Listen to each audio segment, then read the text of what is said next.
I've lost over 45 pounds and it started with simple habits, not strict diets. In this video, I will give you 10 weight loss tips to jumpstart your weight loss journey and have you losing weight the fun, sustainable way. And listen, you don't want to skip these because if you do, it might get you back into old habits that keep your weight stuck. Also, make sure you stick around for number 10 because this was the one thing that helped repair my relationship with food and stopped me from that back and forth gain weight, lose weight cycle. This tip right here is so important because I think a lot of us tend to get stuck into thinking this, and it is don't go too low on your calorie deficit. A lot of the times we want to lose weight and we want to lose as much as possible, right? Everyone does. But the worst mistake you can make is going too low on your calorie deficit because it's going to leave you feeling hungry, feeling restricted, and ultimately you're going to give up. And you don't want that. You want something sustainable. And in order to lose weight the fun, sustainable way, you got to give yourself enough calories to play around with, but you still want to be in enough of a deficit to lose at least a pound a week. So for me personally, I am 5'1" and I would say I have a pretty, let's say low activity level. I work out maybe twice a week. I don't work out a lot. And for someone who's 5'1" with a low activity level, I do have a lot of steps, but I really don't need that many calories. I typically eat 14 to 1500 calories. It could have been very easy for me to just say, let me do 1200 so I can lose a lot of weight. But having that mindset is the worst thing you can do because you will likely give up completely. You're going to be hungry. And when you have that lustful, starving hunger, you make bad decisions. It is normal to be a little hungry on a calorie deficit, but you don't want that starving feeling because you're gonna make bad decisions and just give up completely. And we don't want that. We want something sustainable. This tip right here is to limit liquid calories. When it comes to liquid calories, I mean drinks, because they just don't keep you full, unfortunately. And when something doesn't keep you full, it's gonna make your calorie deficit that much even harder to stick to. Now, with that being said, I am very big on balance, and you can include anything in your deficit if it brings you joy and if it makes the process more enjoyable for you so that you can stick to the plan. I am all here for that. So if some sort of liquid calories is your vice, I'm all here for it, y'all. Include it in your calorie deficit. But if it's not your vice and you feel like you could get rid of it, then I suggest to get rid of it because they really don't help to keep you full. They're sort of like a waste of calories. But I will say, this is coming from a girl who eats a chocolate chip cookie every night throughout my weight loss journey, and I've lost over 45 pounds because I love chocolate chip cookies. Now, do they keep you full? Is it the best use of calories? No, but I think as long as you make good, nutritious decisions 80% of your day, you're good for that 20%. This one right here is all about staying diligent in tracking your calories because you definitely don't want to make assumptions. A lot of people ask me, can I just do this but not actually track my calories? And sure, you can, but you're really just closing your eyes and hoping you don't fall off a cliff. It's almost like you're going on a road trip without checking how much gas you have in the tank. Not really the ideal scenario. So that's where tracking your calories actually helps because you will for sure know you are in a deficit so you can lose weight. But I do want to say my biggest tip is to not get too obsessed. I'll notice people like counting onions or ketchup and these sort of super under 20 calorie items. Don't. In my sort of rule is if it's under 15, 20 calories, I'm not counting it unless I'm having a super high serving of that 20 calorie item. I'm just not counting it. If I'm having 7 tablespoons of ketchup, sure, I'll count it. But typically I'm just having 1 tablespoon and it's 20 calories. I'm not counting it because when you do that, you're gonna get a little too obsessive. So chill on the obsessiveness. You don't need to count onions, but be diligent still and do track your calories because you don't wanna close your eyes and just hope you don't fall off a cliff. If you are on a calorie deficit and you're on a weight loss journey and you're not measuring yourself, what are you doing? Okay, this really tells you another piece of the puzzle. I remember one time I didn't lose any weight for an entire month and I was feeling disappointed because I was really dedicating myself and I'm like, well, why have I not lost any weight? Wait, I lost only 1 pound. And I was like, really? 1 pound in 1 month? That stinks, But then I said to myself, wait, let me check on my waist measurements because I haven't measured my waist in a month. Because this I don't do every day. As much as I would like to, I'm a busy mom. I wake up in the morning, I gotta get right into mom mode, so I just don't have the time, right? So I measured my waist after a month of losing only 1 pound. I had lost an entire 1.2 inches off my waist. And I had actually gained muscle throughout that month. I also really like this one because you can wrap it around you and then it clicks in right here. Kind of hard to see, but it literally clicks in. And then you can press this button to get it real close. And it is a digital one, so it'll tell you what that measures as, and it tracks it on your phone as well. Coming up with a workout plan, or what I like to call it, an activity plan that works for you. I have been there, done that, where the second I wanted to lose weight, I would get a gym membership. I would force myself to go to the gym about 4 to 5 days a week for an hour to 2 hours, and I hated it. Oh, I just hated it. And there's people who love it, and that's incredible. So let this be your sign that you do not need to force yourself to be a gym girly if you're just not a gym girly, okay? Don't force yourself. Why? Because you're gonna stick to it for 1 week, maybe 2 weeks, maybe a month. But 99.9% of the time, you're not going to stick to it your entire life if you hate it. The best advice I have ever given and the best advice I ever took was finding a workout or some sort of activity to keep you active, keep your body moving, that you actually enjoy. Whether that's playing basketball, maybe you wanna go to your local recreation center and go swimming and that's what you enjoy. Maybe you love jump rope. Maybe you do love working out and going to the gym. Maybe you prefer home workouts. Just find what is flexible and works for you and your lifestyle. I'm a very busy mom, and even before I was a mom, I enjoyed just like home workouts where I can do weights or resistance bands, especially with Kylo being around. Sometimes I just am able to pick up a resistance band and do a good solid workout for a good 5 to 10 minutes. You don't have to force yourself to work out for longer than you enjoy. I get asked all the time, what is the best workout? The best workout is the workout that you enjoy, because that is what you're going to stick to for your entire life. We can all say that like weightlifting is the best workout, but if you absolutely hate it, is it the best? Because you're gonna do it for 1 to 2 weeks and then give up afterwards. And on the topic of working out, my muscles always feel so tense after a workout. I have been using the Fit King leg air compression massager recovery system,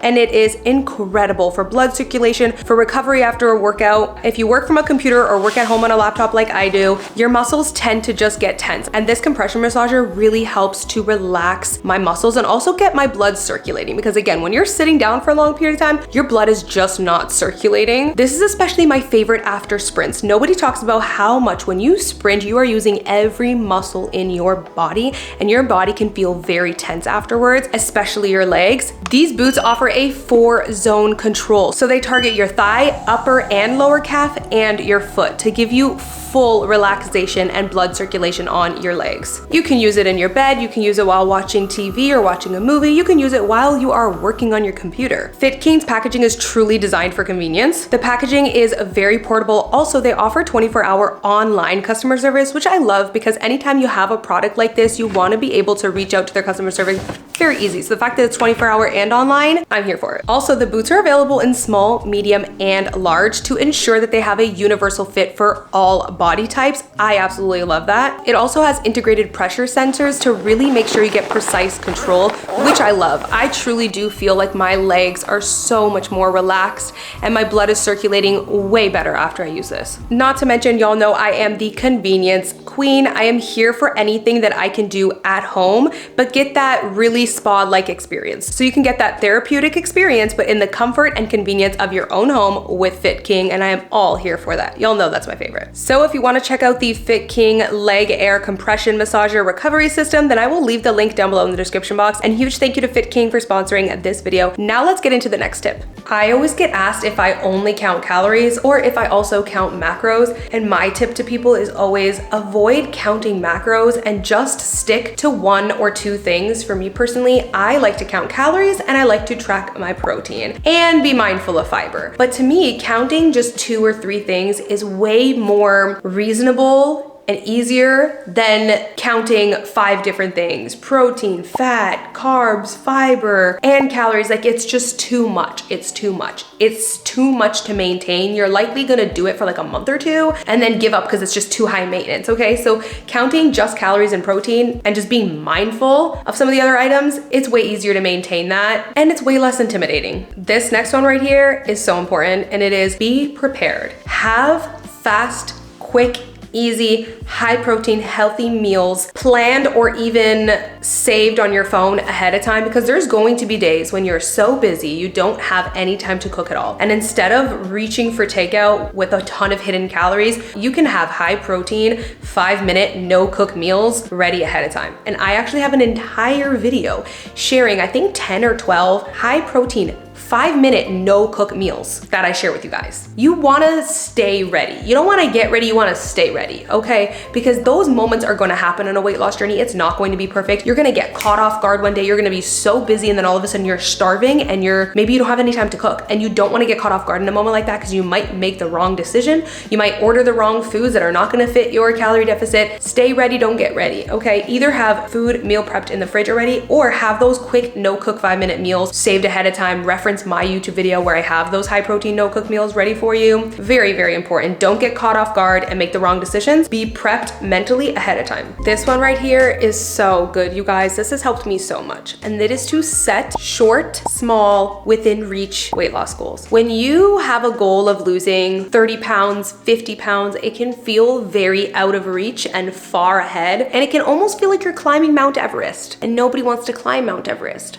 But climbing a smaller hill seems much more doable. So even if you want to lose 50 pounds, that's cool, but set the goal of this month, I would love to lose 3 pounds. Maybe if you weigh 150, you can say for the month of January, I would love to hit 147. That is a short 3-pound weight loss goal, and that is way more achievable. When you climb the mountain a little at a time, day by day, month by month, it is way more achievable and way doable. That has helped me so much. Even like a weekly goal, sometimes I'll be like, if I'm 139, for example, I'll be like, this week I would love to hit 138. Like just setting those small, short goals, it just makes the process way more enjoyable. I will show you guys what I have on my phone. I have weight loss goals, and having like these short little goals set out has made the process feel like it's way more within reach and not so far-fetched, okay? I'm coming from starting off my journey at 189 pounds the day I went to labor with my son, and then around 180 pounds about a month or two after I gave birth to him. From 180 to my goal of 120, that felt very far away, okay? So having the smaller goals made it way, way easier. Y'all are gonna love this one. Include a weekly cheat meal. I know, the most fun weight loss plan ever. The first time I got this advice, I thought it was crazy. And I was like, there's no way that I'm going to lose weight by having a cheat meal every week. But I was at the point in my life where I was really tired of the yo-yo dieting, the back and forth, the restriction, the feeling of dread when I had to lose weight. Like, oh gosh, I'm gonna have to lose weight. It's gonna be the worst. I don't feel like that anymore. And it's because the weight loss plan that I commit to, which is the one that y'all are seeing right here in this video, it's not restrictive, it's not dreadful, it's fun, it's sustainable. By including a cheat meal every single week, you're completely eliminating the restrictiveness, and it's allowing you to have that flexibility. And without it, I personally found myself really developing that scarcity mindset, because without a weekly cheat meal, I would usually go as long as I possibly could without a cheat meal whenever I was on a weight loss plan. I used to see how long I could stick to my calories for as long as possible,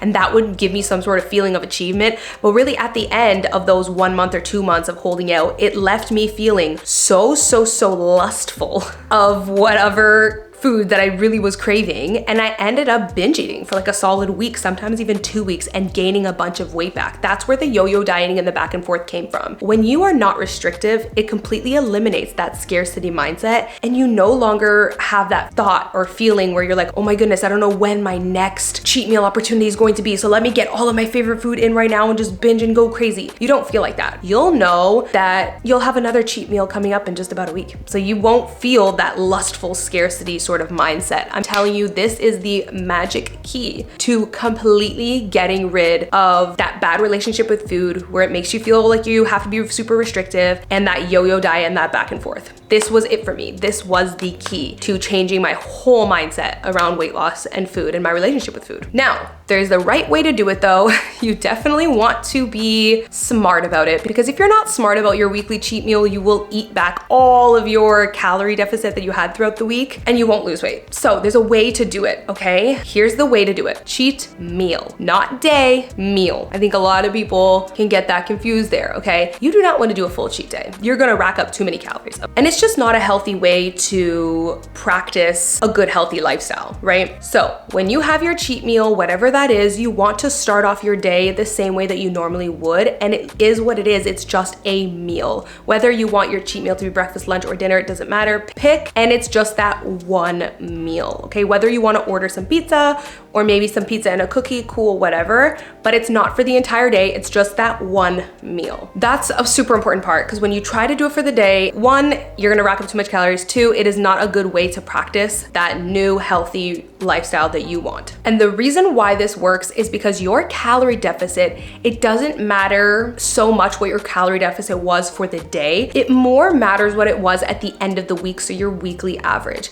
If you were eating, let's say 1,400 calories for 6 days, and then on that 7th day, you had your cheat meal and you had, let's say 2,200 calories, you're still in a deficit in total at the end of the week. Because let's say your maintenance calories is about 1,900, like mine is. 1,900 times 7 is 13,300. If you were eating 1,400 6 days a week, but maybe you're having like 2,300 on the 7th day because of your cheat meal, you're still only eating 10,700 calories at the end of the week. You are still in a deficit. And that's also where calorie cycling can really be useful, because it gives you flexibility. You could eat 1,200 on Monday, 1,400 on Tuesday, 1,600 on Wednesday, 1,200 on Thursday. You get what I mean? As long as at the end of the week, your average, when you add it all together, you're still in a deficit and below what your maintenance is. This one right here hits different because it's the truth, y'all. And that is, stop relying on motivation. You need to start relying on your own discipline, okay? Because motivation is very fickle. It's going to come and go. I mean, I wake up on a Monday and I feel so good. I'm ready to work out. I'm ready to go. I'm ready to lose weight. I'm ready to be the most healthiest person,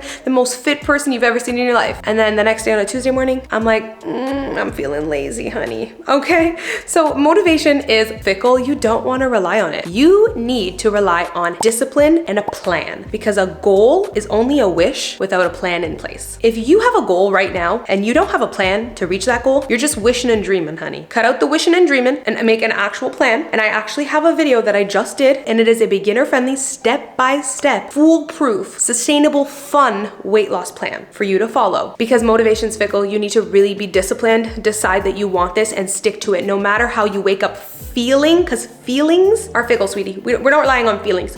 We're relying on a plan in place, and we're gonna execute that plan, period. Okay, you can go ahead and click up here to get that step-by-step weight loss plan, and I hope y'all achieve your weight loss goals this year. Mwah.